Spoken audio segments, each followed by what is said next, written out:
Kaštiel Roberta Monteira bol taký majestátny, že pôsobil ako pevnosť odrezaná od zvyšku sveta. Zvonku biele stĺpy, dokonalé záhrady a ochránka pri vchode vytvárali dojem moci a bohatstva. Ale vnútri vládla nie okázalosť, ale ticho. Ťažké, dusivé ticho, ktoré pripomínalo skôr smútok než domov. Žil tu so svojou dcérkou Izabelou, ktorá mala len 8 rokov a od narodenia bola slepá. Roberto, vdovec od narodenia dievčatka, nosil na pleciach neviditeľnú vinu. Veril, že nejako zlyhal voči svojej dcére a manželke, ktorá odišla príliš skoro. Mocný podnikateľ, ktorý viedol multimiliónové stretnutia, sa vo svojom vlastnom dome menil na unaveného a zraniteľného muža. Najviac ho bolelo, keď videl Izabelin výraz, jej oči boli vždy upreté, stratené v prázdnote a objímala toho istého, ošúchaného plyšového medvedíka. Ich rutina bola mechanická. Lekári prichádzali a odchádzali, terapeutov najímali a prepúšťali. Každý deň sa aplikovali očné kvapky. Zdalo sa, že sa nič nemení. Dievčatko takmer nehovorilo. Zriedka sa usmievalo a trávilo hodiny sedením pri veľkom okne v obývačke, ako by hľadalo niečo za hranicami tmy, do ktorej bolo uväznené. V tomto prostredí prišla Marina, nová slúžka. Mala 27 rokov a jej minulosť bola poznačená stratami a bolestiami, o ktorých s nikým nehovorila. Jej pohľad bol pokojný, no v jej držaní tela bola tichá sila. Na rozdiel od ostatných zamestnancov sa nesnažila byť príliš milá ani prejavovať dievčatku ľútosť. S úctou ju pozdravila a pokračovala vo svojich povinnostiach. V prvý deň si Marina všimla detaily, ktoré by iní prehliadli. Keď utierala prach v obývačke, všimla si, že keď sa záclona trochu viac otvorila, cez priestor prešiel lúč svetla a dopadol na Izabelinu tvár. Dievčatko, dovtedy nehybné, zvláštne zamrkalo. Mrkanie bolo dlhšie, takmer ako by reagovalo na svetlo. Marina stuhla. Bola to náhoda? Mimovoľný reflex? Alebo bolo v tom niečo, čo si nikto nevšimol? Robertovi o tom nič nepovedala. Vedela, že zúfalý otec by sa chytil akejkoľvek nádeje a potom by bol ešte viac sklamaný. Ale tej noci, keď ležala vo svojej skromnej izbe na konci domu, Marina načmárala na kúsok papiera 3 slová, ktoré jej búšili v mysli. Svetlo, okno, mrkanie. Na druhej strane kaštieľa Roberto sledoval, ako jeho dcéra zaspáva. Ticho naďalej vládlo, no vo vzduchu bolo niečo iné, takmer nepostrehnutelné, ako by sa na neviditeľných stenách ich uväzneného života objavila malá prasklina. Milionár nevedel, že v dome, ktorý sa chystal prebudiť, sa osud začínal meniť. Nasledujúce ráno Marina vstala skoro, ešte pred ostatnými zamestnancami. Pripravila stôl na raňajky, upratala izby a nenápadne zamierila do obývačky, kde sa Izabela zvykla zdržiavať. Dievčatko tam bolo ako vždy. Objímalo medvedíka a sedelo pri veľkom okne. Slnko sa neochotne predieralo dovnútra a vytváralo zlatú čiaru na mramorovej podlahe. Marina nič nepovedala, len nenápadne odtiahla záclonu, aby do priestoru vpustila viac svetla. Jej pozorné oči neustále sledovali Izabelu. A potom sa stalo to isté. Dlhé mrkanie ako deň predtým, sprevádzané jemným pohybom hlavy, ako by dievčatko cítilo smer lúča. Marina zadržala dých. To nebola náhoda. Rozhodla sa ísť ďalej, neskôr sa vrátila s niekoľkými kartónmi, ktoré si pripravila počas prestávky. Vystrihla z nich jednoduché tvary. Kruh, štvorec a trojuholník, všetky čierne na bielom pozadí. Vedela, že ju nemôže do ničoho nútiť, a tak si jednoducho sadla na koberec, niekoľko krokov od dievčatka a postavila pred ňu kruh. Bez slova Izabela okamžite nereagovala. Vládlo ticho, prerušené len vzdialeným spevom vtáka v záhrade. Marina nehybne čakala, kým sa nestal takmer nepostrehnutelný detail. Oči dievčatka sa mierne pohli smerom k kartónu, osvetlenému slnkom. Nebolo to dokonalé zaostrenie, ale bolo to niečo. Marinino srdce sa rozbúchalo. Neskôr v kuchyni vošiel Roberto po pohár vody. Pôsobil roztržito, unavený z pracovných telefonátov. Marina využila chvíľu a tichým hlasom sa spýtala: "Používate vždy tieto očné kvapky?"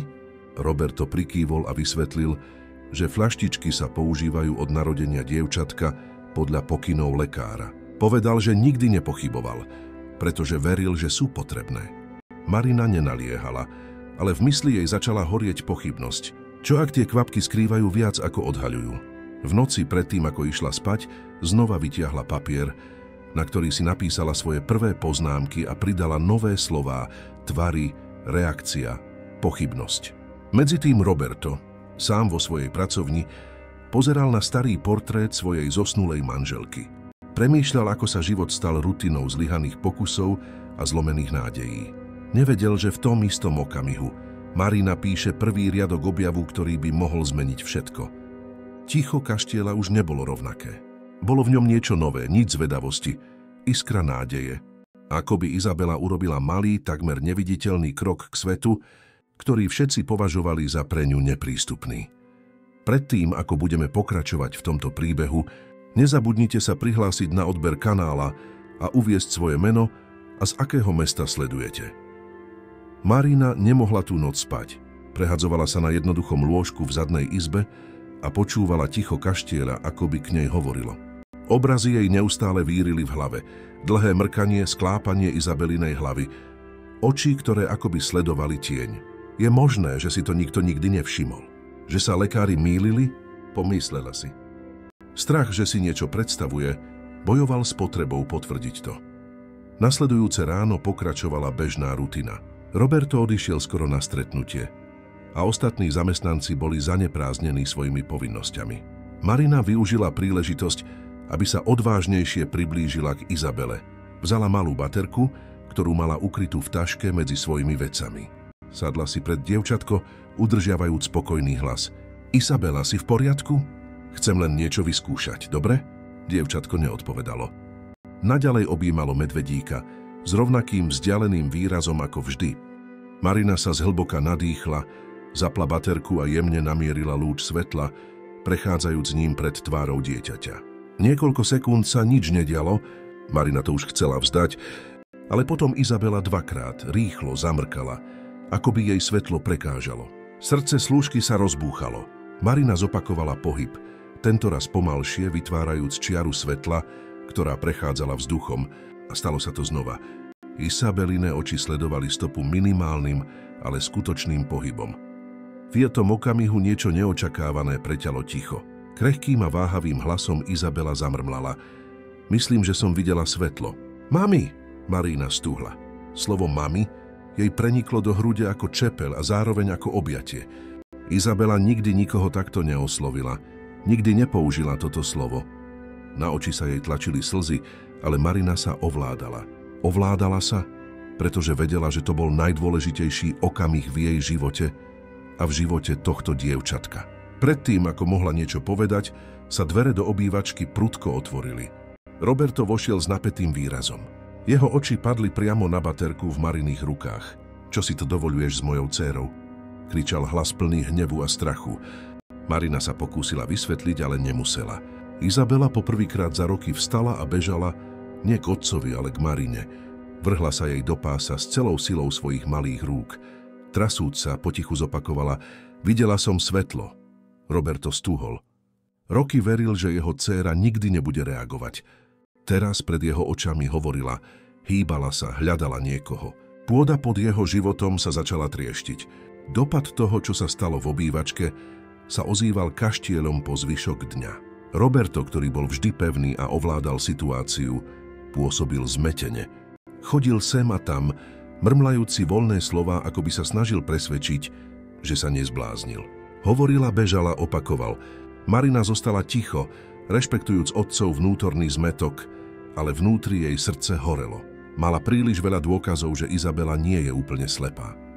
V tú noc po dlhom tichu Roberto zavolal Marinu do pracovne. V jeho hlase už nebolo tvrdosti. Odteraz prestaňte s kvapkami, povedal pevne. Chcem vidieť, čo sa stane bez nich. Marina prikývla, neprotestovala, neďakovala, len si toto rozhodnutie uložila ako heslo pre ďalší krok. V hĺbke duše už tušila, že s tými fľaštičkami niečo nie je v poriadku. Na druhý deň, keď upratovala kúpeľňu, Marina našla starú drevenú krabicu, schovanú za málo používanými uterákmi. Vnútri bolo niekoľko fľaštičiek s očnými kvapkami, so zožltnutými štítkami a takmer vyblednutými pokynmi. Boli ich desiatky, datované z predchádzajúcich rokov. Meno lekára na každom recepte bolo vždy rovnaké. Doktor Salazar. Nerozumela technickým výrazom na obaloch, ale vedela, že to nie sú bežné kvapky. Napísala si mená na kúsok papiera s úmyslom si to neskôr vyhľadať. Mohlo to byť len liečba, ale mohlo to byť aj kľúčom k omylu alebo k niečomu ešte závažnejšiemu. Neskôr Marina urobila nové diskrétne testy s Izabelou. Otvorila záclony skôr. Nechala slnko preniknúť do chodby. Položila na zem jednoduchý predmet. Za každým dievčatko trochu reagovalo. Pohlo hlavou, vystrčilo ruku, skrčilo obočie. Malé gestá, ktoré pre tých, ktorí verili v absolútnu diagnózu, boli zázrakmi. Roberto ich zďaleka ohromene sledoval. Muž, ktorý strávil roky v tieni viny, teraz na vlastné oči videl náznaky, že jeho dcéra mohla byť oklamaná. Ako som si to nevšimol? Pýtal sa sám seba, cítiac sa zdrvený. V noci sa sám zavrel do pracovne s fľaštičkami v rukách. Hodiny hľadel na tie sklenené nádoby, ako by boli tichými vinníkmi. V hĺbke duše sa bál priznať, že príliš veril lekárom bez toho, aby kedy spochybňoval. Ťažoba tohto zanedbania ho rozleptávala.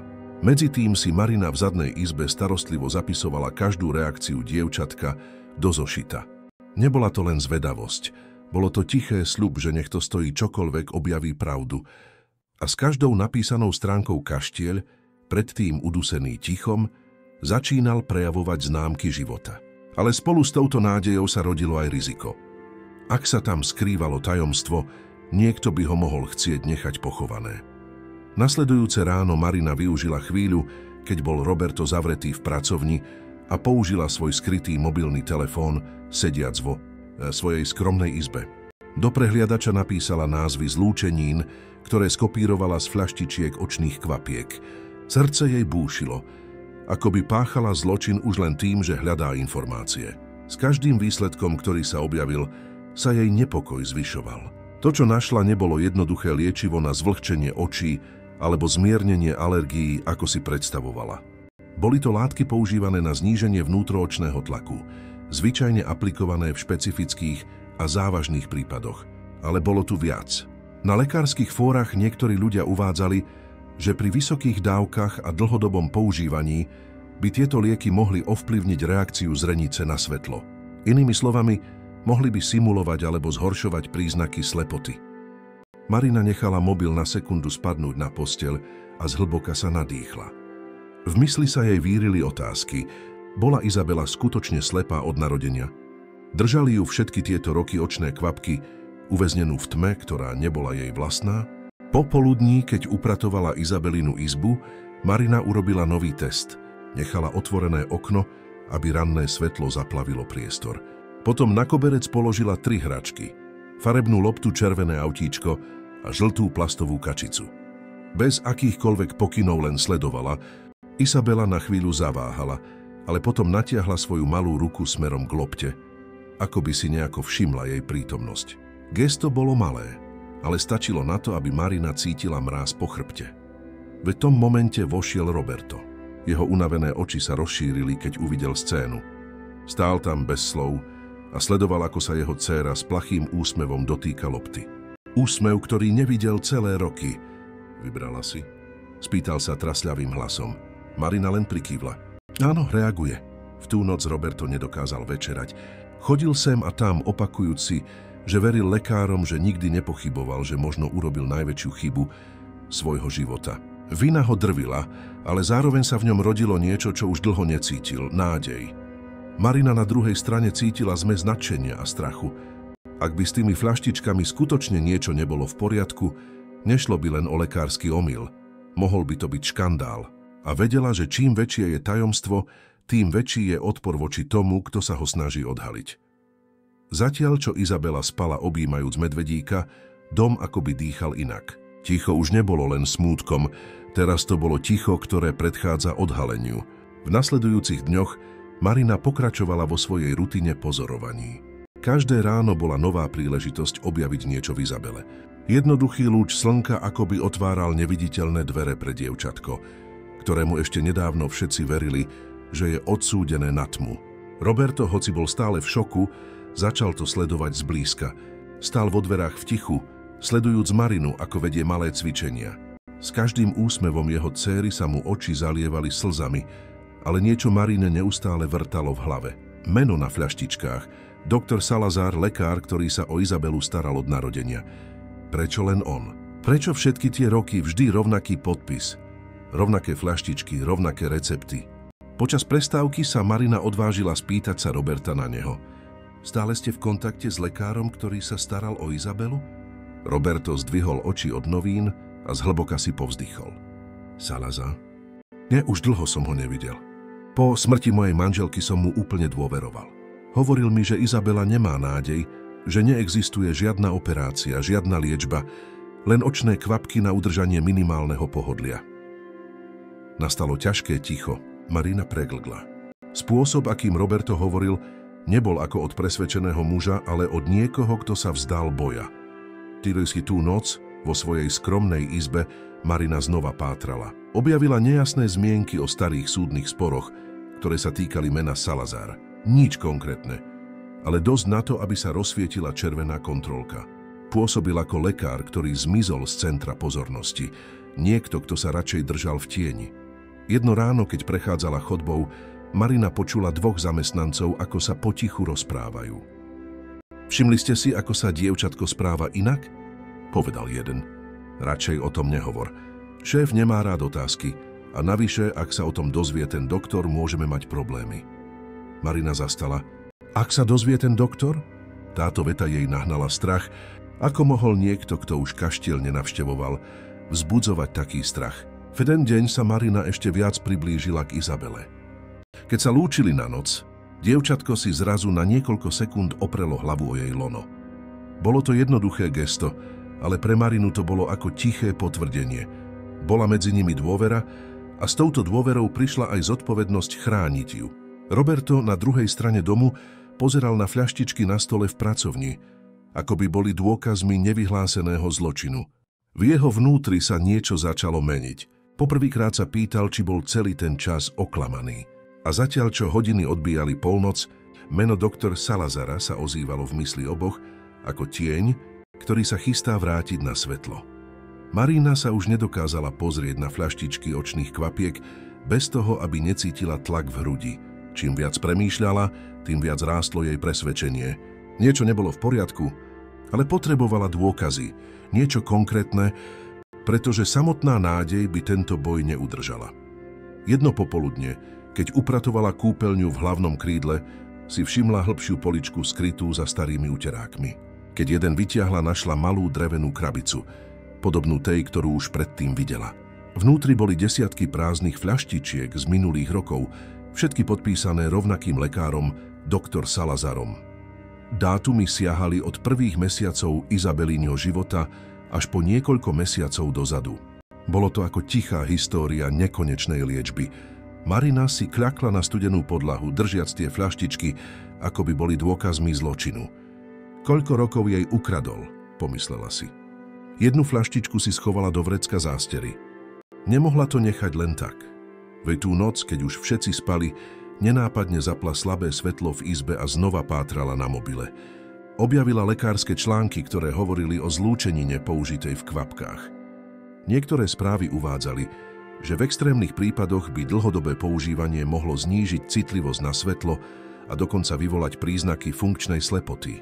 Marina si prekvapene priložila ruku k ústam. Čo ak Izabela nikdy nebola úplne slepá? Čo ak to všetko bolo výsledkom nesprávnej alebo zmanipulovanej diagnózy?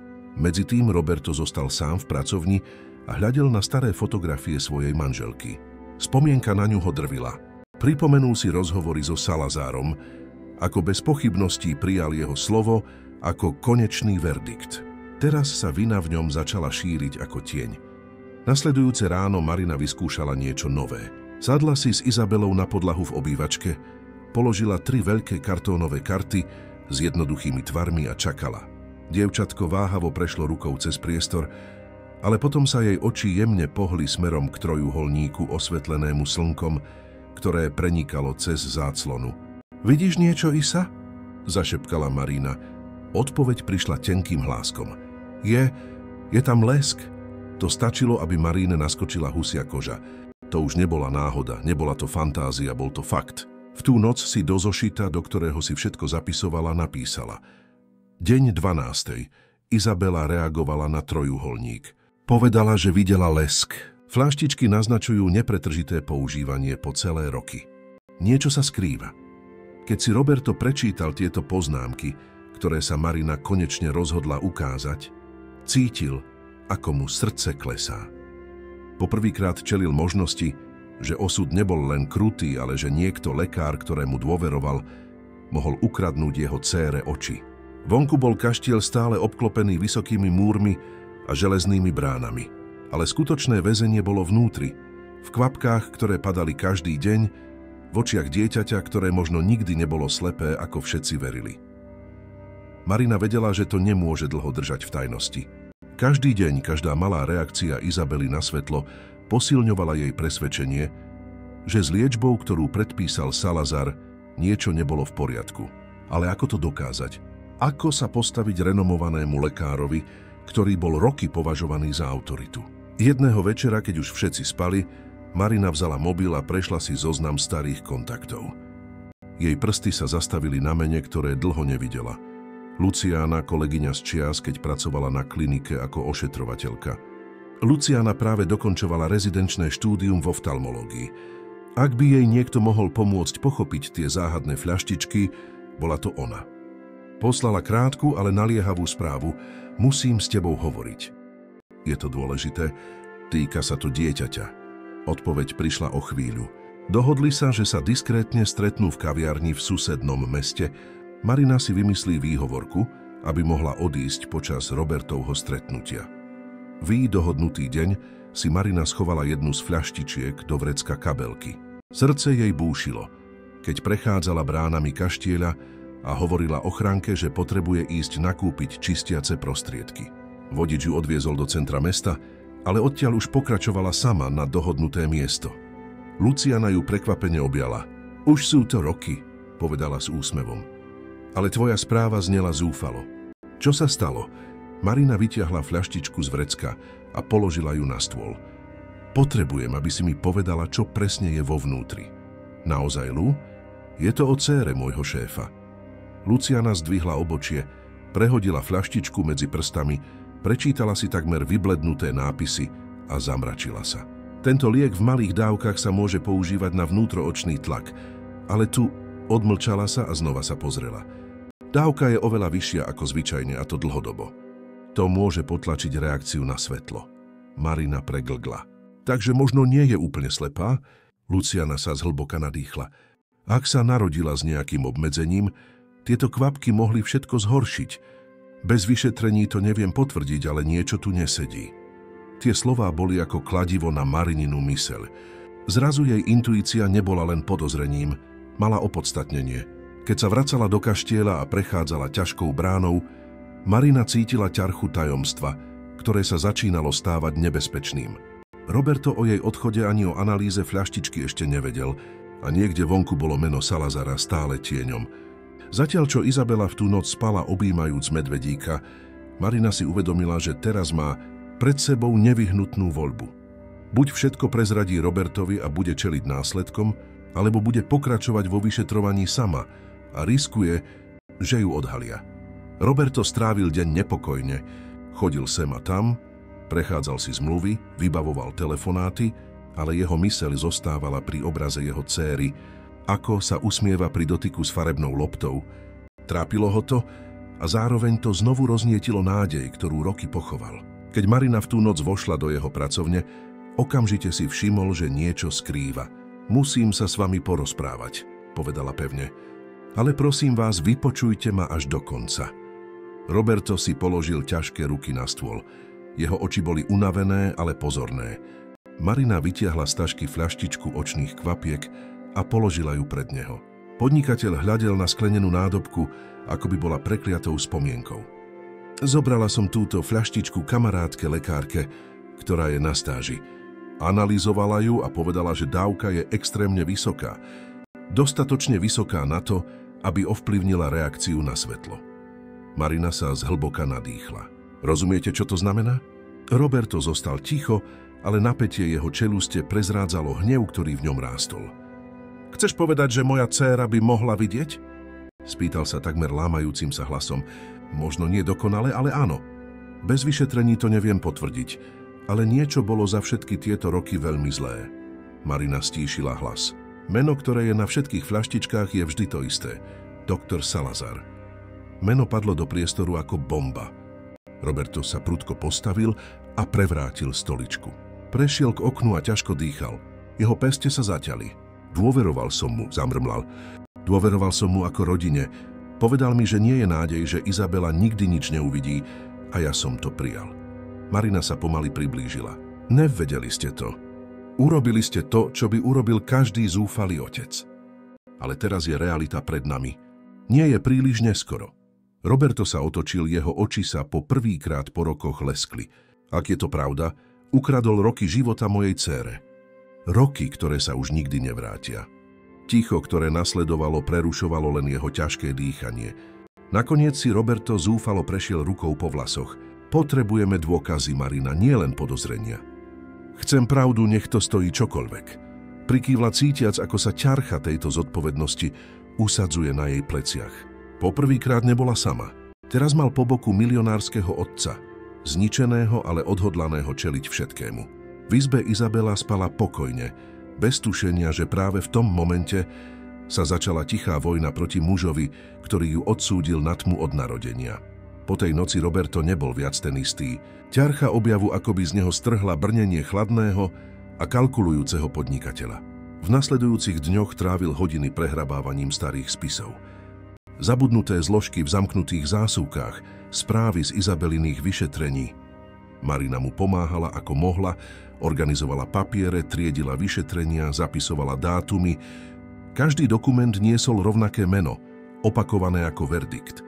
Doktor Salazar si jedno tiché ráno napísal Roberto meno lekára do vyhľadávačov. To, čo našiel, ho ešte viac znepokojilo. V starých fórach sa nejasne spomínali povesti o chybných diagnózach, príbehy rodín, ktoré nikdy nedostali odpovede. Žiadne oficiálne články, nič konkrétne, len zotreté stopy. Ako by sa niekto snažil skryť minulosť tohto muža. To nie je náhoda, povedal Roberto, ukazujúc Marine obrazovku počítača. Zmizol. Nikto nevie, kde je. Nikto o ňom priamo nehovorí. Marina sa zhlboka nadýchla. Takí ľudia nemiznú len tak. Keď je príliš veľa ticha, je za tým niečo veľké. Nasledujúci deň sa aj ona sama rozhodla diskrétne pátrať. Zavolala Luciáne, svojej priateľke lekárke, a požiadala ju, aby sa opýtala kolegov v odbore. Odpoveď bola rýchla. Niektorí lekári si Salazara pamätali, ale všetci reagovali s opatrnosťou, ako by o ňom nechceli hovoriť. Jeden z nich dokonca tichým hlasom povedal, že v minulosti sa šírili fámy o neoprávnených experimentoch. Medzitým v kaštieli Izabela prejavovala čoraz viac malých reakcií na svetlo. Zastavila sa pred oknom, otočila tvár, keď Marina zapla lampu, dokonca sa usmievala, keď videla odrazy na mramorovej podlahe. Pre Roberta bolo každé gesto ako nôž, ktorý sa mu zapichol do srdca. Plné radosti aj bolesti. Radosť z uvedomenia si, že jeho dcéra sa skutočne prebúdza do nového sveta. Bolesť z toho, že roky veril, že neexistuje žiadna alternatíva. V noci sa zatváral v pracovni, ponorený do spomienok. Pripomenul si svoju manželku, ktorá Salazárovi tak veľmi dôverovala. Cítil, že zrádza jej pamiatku, akoby priznaním podvodu priznal aj to, že nechal všetko uniknúť. Marina na druhej strane cítila rastúce odhodlanie. Už nebola len slúžkou. Bola jedinou, ktorá na Izabelu skutočne pozerala ako na niekoho, kto je viac než len diagnóza. V tichu si sľúbila, že si neoddýchne, kým neodhalí celú pravdu. A tak začali spájať sily. Roberto diskrétne využil svoje kontakty a požiadal o informácie spoľahlivých kolegov. Marina naďalej zapisovala každú Izabelinu reakciu do svojho zošita ako do denníka objavov. Obaja vedeli, že len škrabú povrch niečoho oveľa väčšieho. V hĺbke duše ich spájalo presvedčenie. Ak Salazar niečo skryl o Izabele, pravdepodobne nebola jediným dieťaťom. Vyšetrovanie sa už neobmedzovalo len na steny kaštieľa. Roberto, aj keď bol vyčerpaný, diskrétne používal svoje kontakty. Volal starým obchodným kolegom, ktorí mali kontakty so súkromnými nemocnicami. Pýtal sa nepriamo: Hľadal akúkoľvek zmienku o mene Salazar. Väčšina hovorila, že nevedia, iní menili tému, ticho okolo lekára len zvyšovalo podozrenie. Bol to Marina, kto urobil prvý konkrétny krok. V jednom zo svojich rozhovorov s Lucianou dostala informáciu, z ktorej jej naskočila husia koža. V susednom meste bola iná rodina, ktorá tiež spochybňovala Salazarovú liečbu. Ich syn, 8-ročný chlapec, mal po rokoch používania tých istých očných kvapiek zvláštne príznaky. V ten istý týždeň Marina a Roberto diskrétne navštívili túto rodinu. Bolo to v jednoduchej štvrti, ďaleko od dusivého luxusu Kaštieľa. Prijala ich žena s unaveným, ale pevným pohľadom, menom Teresa. Manžel Mauro sa k ním pridal o chvíľu neskôr. Obaja pred rozhovorom váhali, ale keď počuli meno Salazar, podozrenie sa okamžite zmenilo na spolupatričnosť. Náš syn Davy, začala Teresa. Narodil sa s problémami so zrakom, ale nič, čo by mu bránilo rozlišovať tvary a svetlo. Salazar povedal, že očné kvapky sú potrebné, že pomôžu zachovať to, čo má, ale časom sa mu zhoršilo, až takmer nič nevidel. Roberto cítil, ako sa mu pôda pod nohami stráca. Bolo to ako počuť Izabelín príbeh v inom hlase. Postavili ste sa tomu lekárovi? Spýtal sa tichým hlasom. Mauro prikyvol. Skúšali sme to, ale zmizol. Zrazu sa vyparil, bez vysvetlenia. Hľadali sme iných špecialistov, ale žiadny nechápal, prečo sa Davyho stav tak rýchlo zhoršil. Marina si s Robertom vymenili tichý pohľad. Teraz vedeli. Nebol to ojedinelý prípad. Keď odchádzali z domu Terezy a Maura, ticho v aute bolo ťažké. Roberto pevne držal volant, ale jeho výraz bol plný potláčaného hnevu. Nezničil len život mojej dcére, povedal škrípajúc zubami. Urobil to aj iným deťom. Koľkým ďalším? Marina s zošitom na kolenách si zapisovala každý detail. Vedela, že tieto príbehy sú viac ako náhoda. Boli to kúsky temnej skladačky, ktorá sa začínala skladať. Keď sa vrátili do Kaštieľa, Izabela na nich čakala spokojným výrazom sediac pri okne. Roberto sa na ňu pozrel a cítil, ako mu srdce horí. Pochopil, že boj proti Salazarovi nie je len o spravodlivosti, je o všetkých deťoch, ktoré boli umlčané. A v tom momente, keď sa zvečerievalo, Roberto urobil tichý sľub. Neodpočinie si, kým nestrhne masku lekára, ktorý ukradol svetlo zo života toľkých rodín. Nasledujúce dni priniesli do Kaštieľa novú pozornosť. Roberto a Marina zistili, že nie sú sami. Boli tu ďalšie rodiny s príbehmi spojenými so Salazarom, ale toto odhalenie neprišlo bez následkov. V tú noc, keď Marina umývala riad, zazvonil pevný telefón v kuchyni. Na druhej strane sa ozval mužský hlas, tichý a vyhrážajúci, ktorý povedal len prestaňte kopať, inak vás to bude draho stáť. Hovor sa prerušil skôr, ako mohla odpovedať. Marina stuhla, srdce jej búšilo a cítila, ako jej studený pot steká po krku. O niekoľko hodín neskôr dostal Roberto anonymný e-mail. Predmet bol jednoduchý. Chráňte svoju dcéru. V tele správy bola stará fotografia Izabely pri okne Kaštieľa, ako by ju niekto pozoroval zvonku. Roberto prudko zatvoril počítač. Dýchanie mal nepravidelné. Sledujú nás, povedal Marine, hlasom plným hnevu. Snažila sa zostať pokojná. To znamená, že sme blízko pravdy. Nikto sa nevyhráža, keď nemá čo skrývať. Napriek tomu sa strach šíril chodbami domu. Zamestnanci si začali šepkať. Hovorili, že v noci sa okolo brán potulujú cudzí ľudia. Jeden z ochrankárov prisahal, že videl čierne auto, zaparkované hodiny na opustenej ulici pred pozemkom. Roberto okamžite zvýšil bezpečnosť, ale to nezmiernilo dusivý pocit, že sú prenasledovaní. Medzitým Izabela, nevedomá všetkého napätia, pokračovala v malých pokrokoch. Teraz už dokázala rozlíšiť žltú od modrej na farebných kartách, ktoré Marina používala pri cvičeniach. Jej úsmev, keď uhádla, bol svetlom uprostred tmy týchto hrozieb. Ale každý jej pokrok len posilňoval ťarchu z prisahania.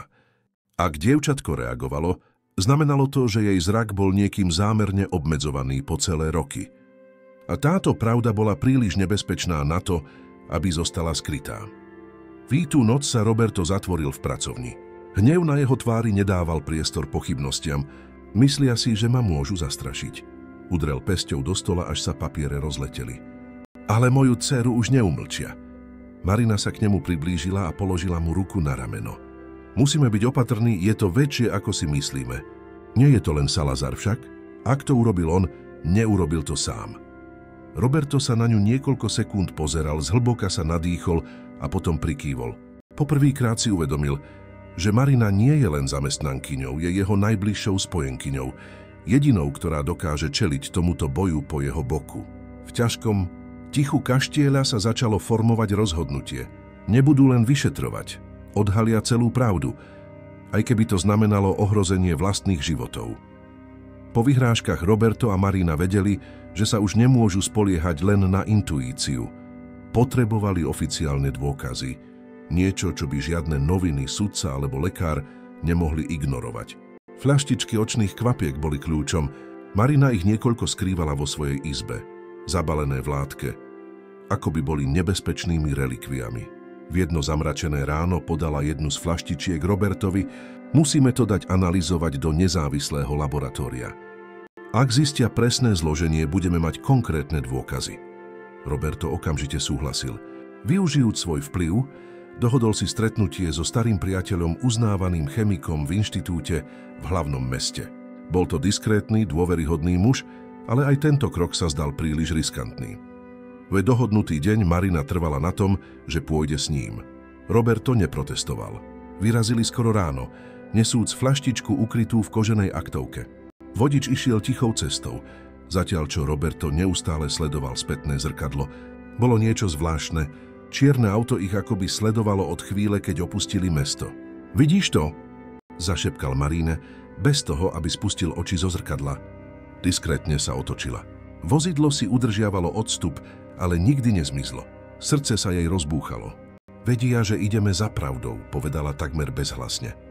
Roberto prikázal vodičovi, aby odbočil na vedľajšiu cestu, poľnú cestu lemovanú stromami. Čierne auto na niekoľko sekúnd zaváhalo, ale potom ich nasledovalo.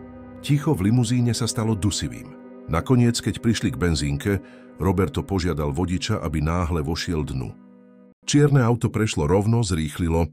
Bol to len okamih, ale stačilo to na potvrdenie toho, čo už vedeli. Prenasledujú ich. Marina držala fľaštičku pri hrudi, ako by to bol jej vlastný život. Pokúsia sa nás zastaviť, kým sa tieto dôkazy nedostanú na verejnosť, povedala s dýchavičnosťou. Roberto si prešiel rukou po tvári, snažiac sa upokojiť. Tak musíme byť rýchlejší ako oni. O niekoľko hodín dorazili do laboratória napätí, ale odhodlaní. Chemik prevzal fľaštičku s opatrnosťou a slúbil detailné analýzy. Dajte mi pár dní. Ak je tu niečo zlé, zistím to. Po návrate do kaštieľa bola atmosféra ťažká. Ochrankári opäť hlásili autá, ktoré sa potulovali okolo pozemku. Isabela, nevedomá ničoho, sa hrala s farebnými kartami, ktoré jej Marina ukazovala. Jej nevinný smiech bol bolestným kontrastom s tichou vojnou, ktorá obklopovala rodinu. V tú noc, keď vietor silno bil do okien, Roberto a Marina mali rovnaký pocit. Čas hral proti nim. Ak nebudú konať rýchlo, nielen pravda, ale aj ich vlastné životy by mohli byť vymazané. O 3 dní po odovzdaní fľaštičky zazvonil telefón v Robertovej pracovni. Na druhej strane linky vážny hlas jeho priateľa chemika nenechal priestor na pochybnosti. Musíte sem prísť. Je tu niečo, čo musíte vidieť na vlastné oči. Roberto položil telefón bez slova. Len sa pozrel na Marínu, ktorá organizovala papiere na stole. Je to dnes, zamrmlal. Zistíme, čo bolo naozaj vo vnútri tých fľaštičiek. Cesta do laboratória bola tichá. Každý prejdený kilometer sa zdal ako ďalšia ťarcha na ich srdci. Marina mala ruky prekrížené na kolenách a potichu sa modlila, aby to nebol len omyl. Keď prišli, boli zavedení do jednoduchej miestnosti s bielými stenami a stolom pokrytým správami. Chemik položil jednu z nich pred Roberta. Tieto očné kvapky nie sú konvenčné. Obsahujú látku nazývanú cyklopentolát, ale v absurdne vysokých koncentráciách. Táto formula používaná tak dlho by mohla simulovať funkčnú slepotu. Marina si šokovane priložila ruku k ústam. Roberto hľadel na papier, ako by to bol rozsudok smrti. Chcete povedať, že moja dcéra sa nenarodila úplne slepá? Spýtal sa s trasúcim sa hlasom. Nemôžem zaručiť počiatočný stav, odpovedal chemik. Ale môžem zaručiť, že tieto kvapky podávané denne by mohli znížiť akékoľvek vnímanie svetla alebo očnú reakciu. v podstate by premenili čiastočné videnie na tmu. Ticho, ktoré nasledovalo, bolo husté, takmer neznesiteľné. Marina cítila, ako sa jej oči plnia slzami. Spomenula si na každý plachý úsmev Izabely, keď spoznala lúč svetla. Bol to dôkaz, že jej intuícia bola správna. Roberto bol naopak v troskách. Prešiel si rukou po vlasoch, potom udrel do stola. Oklamal ma. Roky mi hovoril, že nie je nádej. Prijal som to. Jeho hlas sa zlomil. Ukradol mi moju dcéru. Marina sa k nemu priblížila a položila mu ruku na rameno. Nevedeli ste to, ale teraz poznáme pravdu a už nie sme sami. Chemik mu podal zložku s oficiálnymi správami. S týmto máte dôkazy. Teraz je na vás, aby ste sa rozhodli pre ďalší krok. Po ceste späť v aute Marina držala papiere pri hrudi. Roberto hľadel úprene na cestu, ale jeho myseľ bola na inom mieste. V minulosti, v každej noci, keď nechal Izabelu veriť, že svet je len tieňmi, neodpočiniem si, kým s ním neskončím, povedal pevne. Salazar už nebude ničiť životy. A po prvýkrát Marina verila, že tento boj, nech bol akokoľvek nebezpečný, už mal určenú cestu, hľadanie pravdy. Roberto veril, že dôkazy budú dostatočné. Oficiálne správy, chemické analýzy, svedectvá iných rodín. Všetko sa zdalo pevné ako železo, ale čoskoro zistili, že miešať sa do Salazárovej minulosti je ako pichať do osieho hniezda. 2 dní po návrate z laboratória prišiel prvý úder cez internet.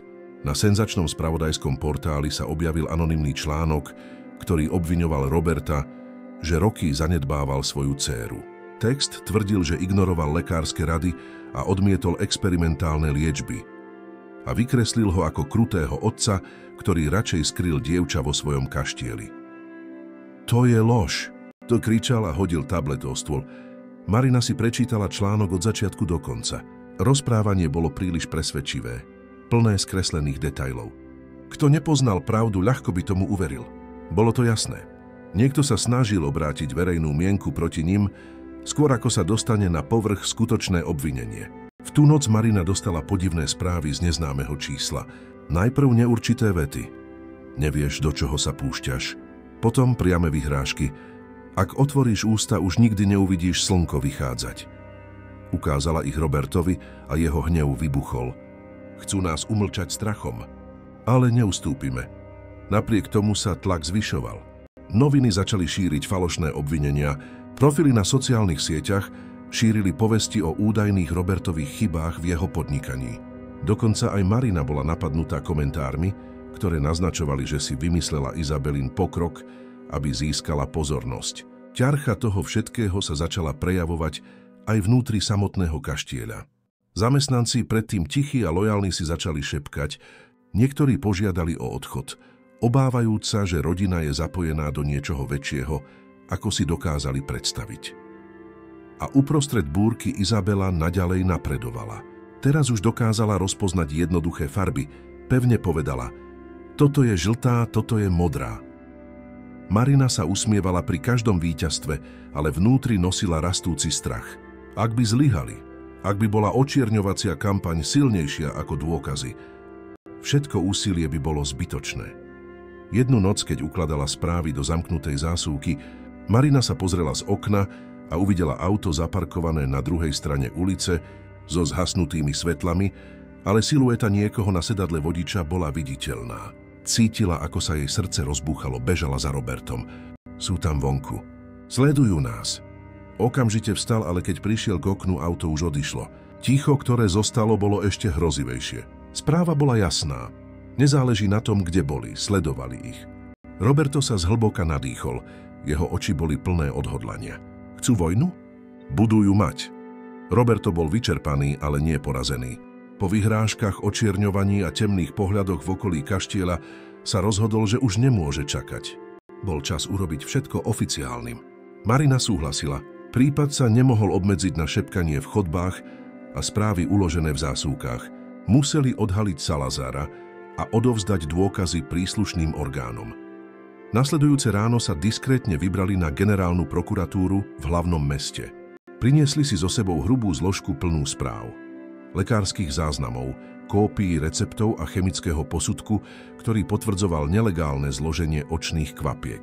Každý krok k budove bol ťažký, ako by sa ich zem snažila stiahnuť späť do ticha. Prijal ich mladý prokurátor s vážnym pohľadom, ktorý ich pozorne počúval. Najprv hovorila Marina.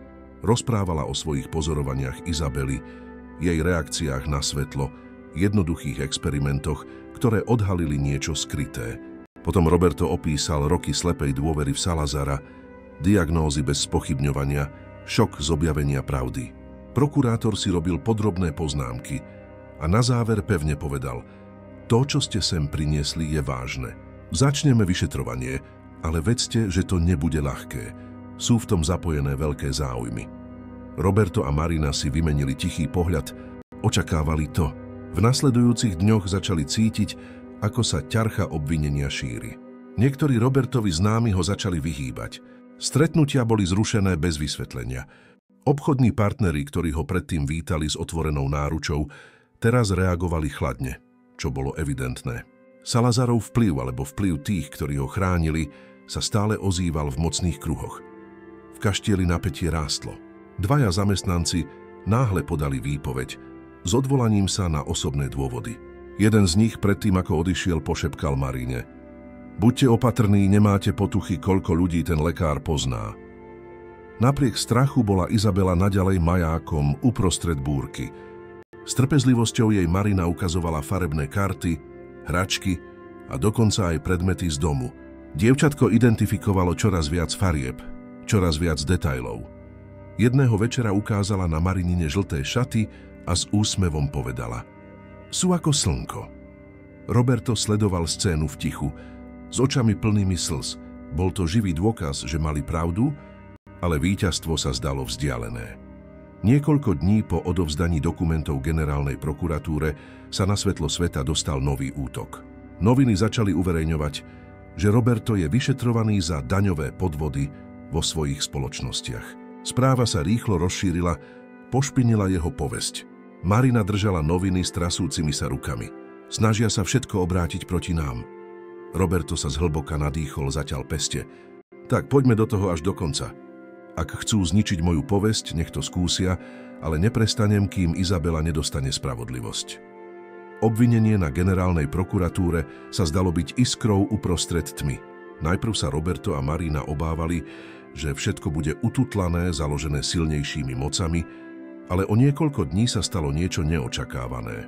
Začali im volať neznámi ľudia, rodiny, ktoré boli tiež Salazarovými pacientmi. Prvý hovor bol od matky menom Renata. Jej hlas sa v telefóne triasol. Môj syn používal Salazarove očné kvapky 4 roky. Hovoril, že to pomôže posilniť jeho oči, ale môjmu chlapcovi sa to len zhoršilo, až takmer nič nevidel.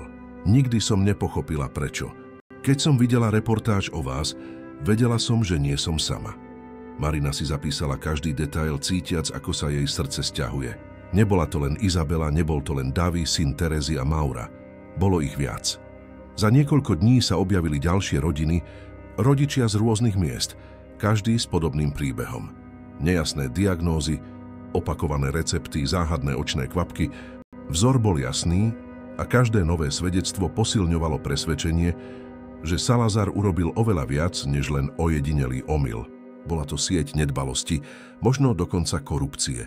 Roberto zorganizoval všetky kontakty do zložiek. Jeho pracovňa, predtým venovaná multimiliónovým obchodom, teraz vyzerala ako improvizovaná základňa spravodlivosti. Mapy, dokumenty, správy a telefónne čísla pokrývali stôl. Marina trávila hodiny počúvaním príbehov rodín, utešovala ich, radila im, zbierala dôkazy.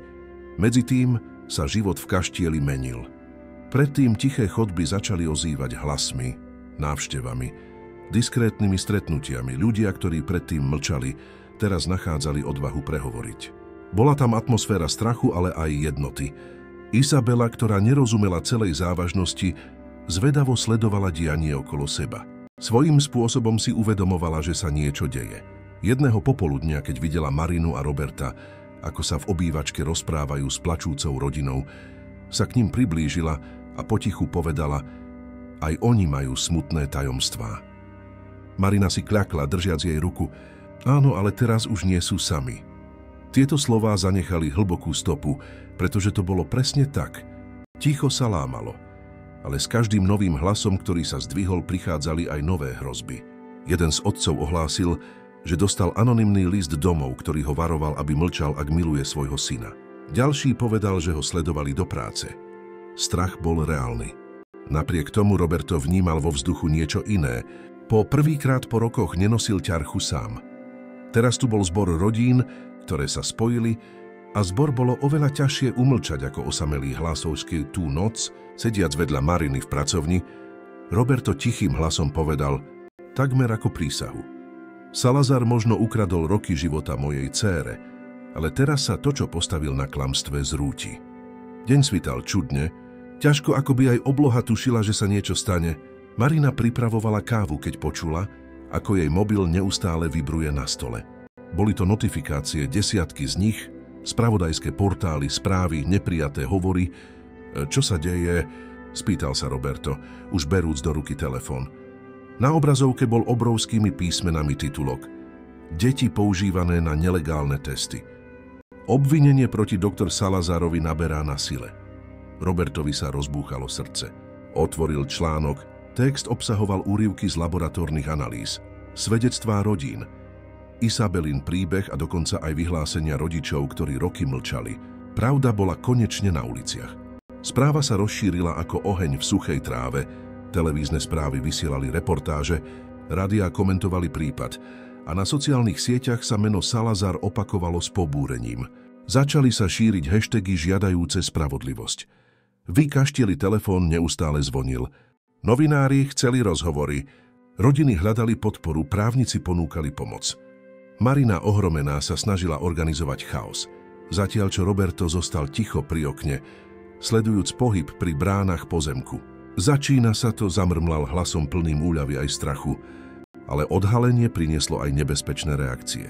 V ten istý deň anonymný účet zverejnil falošné dokumenty, ktoré naznačovali, že Roberto zaplatil lekárom za zmenu správ.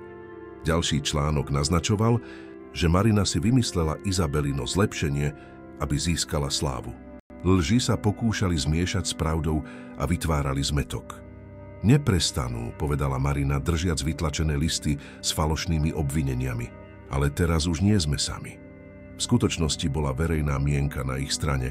Stovky komentárov bránili rodiny, zdieľali podobné príbehy. Vzrušujúce videá sa šírili so svedectvami rodičov, ukazujúc deti, niektoré stále s nezvratnými následkami. Spoločnosť začala požadovať odpovede. Medzitým Izabela, nevedomá rozsahu bitky, robila obrovské pokroky. To popoludne, držiac žltú ceruzku, dokázala poprvýkrát napísať svoje meno krivými písmenami. Izabela. Marina plakala, keď videla papier, silno objímala dievčatko. Roberto vedľa nej neudržal slzy. Bolo to, ako by toto malé víťazstvo bolo potvrdením všetkého, za čo bojovali, aby dokázali.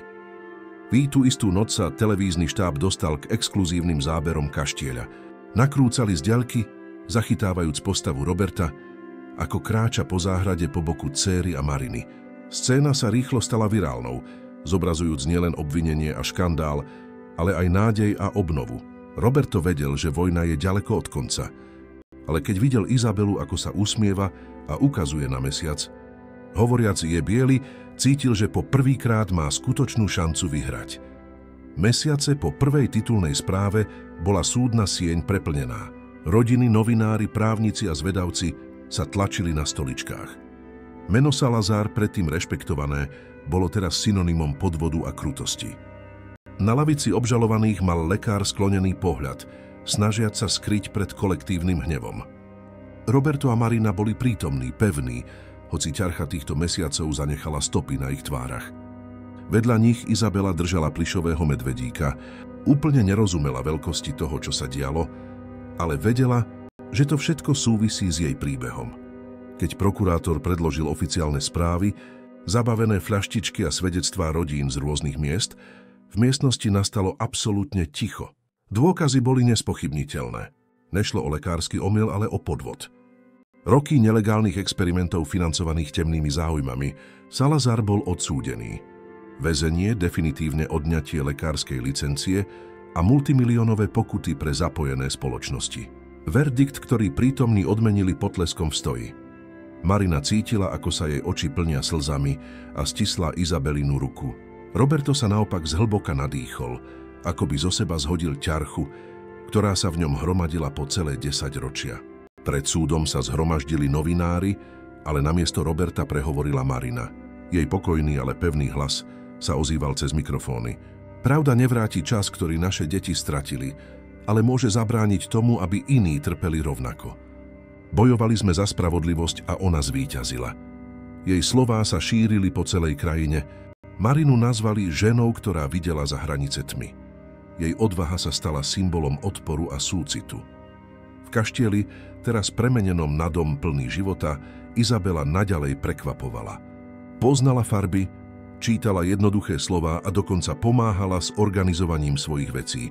Izba predtým tichá bola teraz plná kresieb prilepených na stenách, domov, kvetov, ľudí, ktorí sa držali za ruky.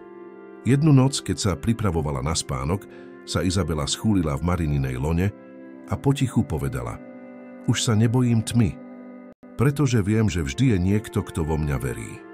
Marina ju silno objala a nechala slzy tiecť. Roberto to sledoval z dverí dojatý, uvedomujúci, že sa neobnovuje len zrak jeho dcéry, ale aj jeho vlastná nádej. Izabelín prípad zmenil životy. Iné rodiny našli odvahu podať obvinenie. Lekári boli vyšetrovaní a boli vytvorené nové zákony na ochranu detí pred zneužívajúcimi experimentmi. Meno Salazar sa stalo príkladom korupcie, ale aj toho, ako môže pravda, aj keď neskoro triumfovať. Nakoniec Roberto pochopil niečo, na čo nikdy nezabudne. Peniaze si kúpia pohodlie, ale nekúpia si čistotu osvieteného pohľadu. A Izabela s každým úsmevom pri objavovaní farby dokazovala, že najväčším bohatstvom je vždy pravda. Ak sa vám tento príbeh páčil, dajte mu palec hore a prihláste sa na odber kanála, aby vám neunikli ďalšie videá.